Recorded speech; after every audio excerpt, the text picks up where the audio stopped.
कि सुखदेव भगवान परीक्षित को भागवत की कथा सुनाने जा रहे हैं। सारे देवता बिना बुलाए अमृत का कलश लेकर काल से भी भयभीत नहीं होगा।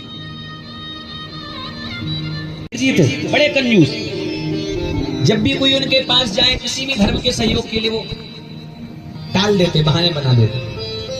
एक बार कहीं कोई धर्मशाला आदि या कोई धर्म का काम हो रहा होगा तो सोसाइटी या कॉलोनी के 2-4 लोग सेठ जी के पास गए तो कहा कि साहब आपके सहयोग की जरूरत है। सेठ जी बोले बस इतनी सी बात, ये लो 1 लाख रुपए के चेक, 1 लाख रुपए का चेक, 1 लाख का भर के 1 लाख रुपए का चेक दे।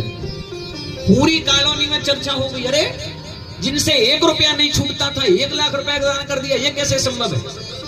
वो जो आयोजक लोग थे, अगले दिन जब वो चेक बैंक में लगाने गए तो पता चला उस पे तो साइन ही नहीं थे।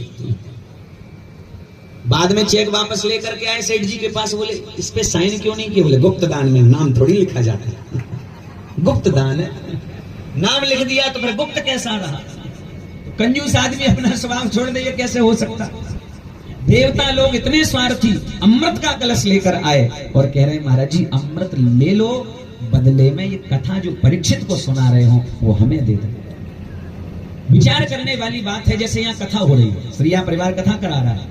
अब कोई भी कथा सुनना चाहे तो कोई रोक टोक है क्या? सबका स्वागत है, इसीलिए तो प्रचार किया गया, इसीलिए तो मंडप लगाया गया कि भाई जितने ज्यादा से ज्यादा लोग सुने।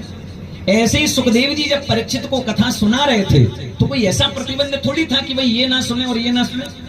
देख करके कागभूषुंडी जी से कथा सुने। आप विचार करो, गरुड़ जी जैसे जो पक्षियों के राजा हैं उनको कथा सुनने किसके पास भेजा। बोले चांडाल पक्षी, कौवे को चांडाल पक्षी कहा गया। गरुड़ जी को कौवे के पास कथा सुनने भेजा, क्यों? अभिमानी व्यक्ति होता तो क्या कहता, अरे हम राजा हैं, हम इनसे कथा क्यों सुने। लेकिन कथा कहती है जब तक हम अभिमान लेकर कथा में बैठेंगे तब तक कथा को श्रवण कर ही नहीं सकते। कथा श्रवण का फल वही प्राप्त कर सकता है जो अहम को छोड़कर श्रद्धा से व्यासपीठ के सन्मुख बैठकर कथा सुने, उसे फल प्राप्त हो।